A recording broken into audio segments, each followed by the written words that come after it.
I'm more hyped about the new DCU Batman movie than Matt Reeves and Robert Pattinson's The Batman 2 for one. I don't think The Batman Part 2 will dive into a key part of Batman's story like The Brave and the Bold will, and that's why I'm more excited for the new DCU version of Batman. And don't get me wrong, I'm a fan of Matt Reeves' The Batman. I'm all about that vengeance vibe with the Nirvana soundtrack, and I'm definitely looking forward to Part 2. I also loved all 4 episodes of Colin Farrell's Penguin spin-off that I've watched so far, but for me, The Brave and the Bold just have that extra edge of excitement. The DCU hasn't shared who's writing The Brave and the Bold or who's going to play Batman yet, but I'm still confident it'll turn out great. While I had some issues with The Flash, I think it had more good moments than bad, especially with the Batman Bruce Wayne scenes. Director Andy Muschietti did a great job with those, and it's not just me. Fans have been loving the Batman motorcycle chase scene in The Flash. A lot of people are saying it's better than past versions, especially because of the epic soundtrack that adds to the intensity, drawing comparisons to Batman vs. Superman and Zack Snyder's Justice League. Another thing fans are loving about the chase scene is the change in color grading. It's darker and moodier, similar to Zack Snyder's style, which gives it a more dramatic and immersive vibe compared to the lighter look from past Batman films. I also liked how they dropped the cheesy lines that sometimes took away from the intensity. Without those, the action feels more real and impactful. All of this made the chase scene a real standout for me, and a lot of people are saying it's one of the best portrayals of Batman in recent years. So, I'm really excited to see what else Andy Muschietti and his team come up with next.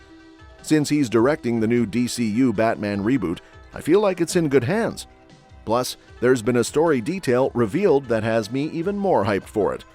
I am really excited that the DCU is finally bringing us the Bat Family.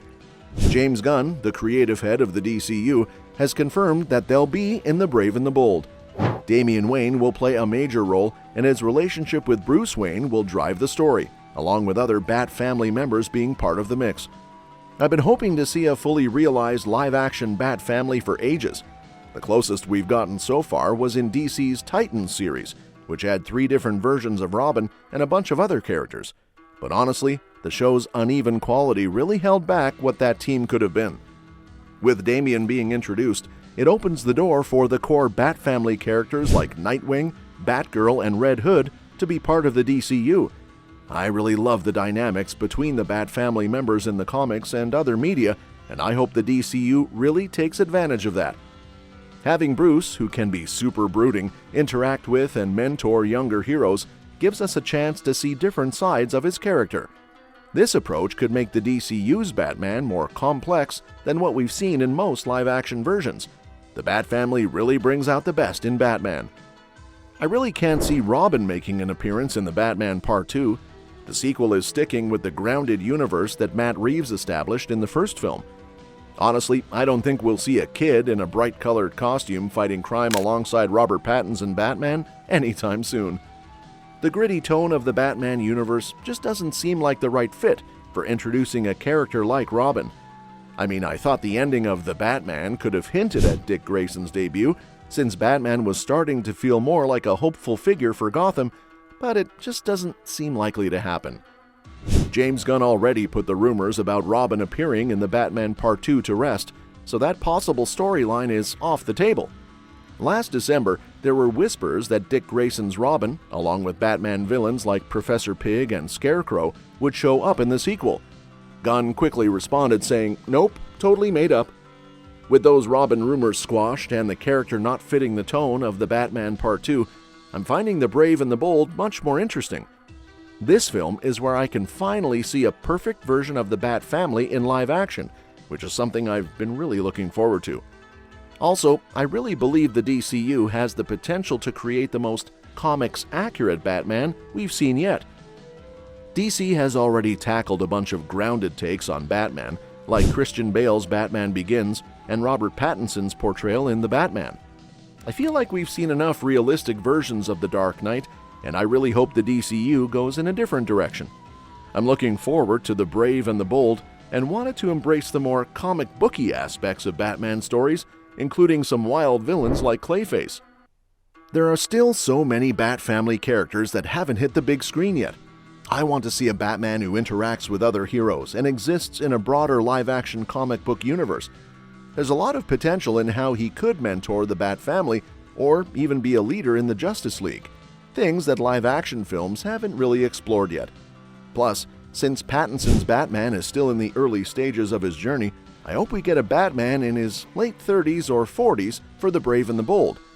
That age is just right for a Batman with a whole Bat family to support.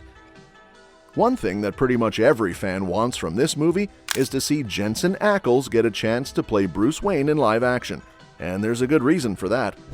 First off, Jensen Ackles has proven he has the perfect Batman voice. He's voiced Batman in 5 DC animated projects, and he definitely knows how to capture the character's essence. While not all versions of Batman have that deep voice, it's something a lot of fans associate with him, probably because of Kevin Conroy's legendary work as Bruce Wayne. In recent years, Ackles has really stepped up as a worthy successor to Conroy, especially in projects like Batman: The Long Halloween.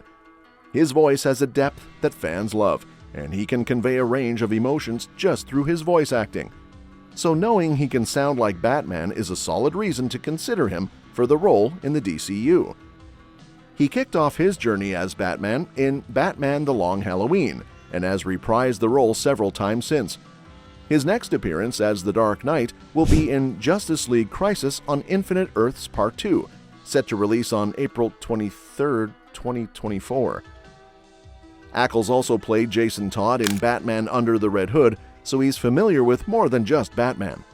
Having this experience means he has a deeper understanding of the characters in Batman stories, especially since The Brave and the Bold will include more of the Bat family.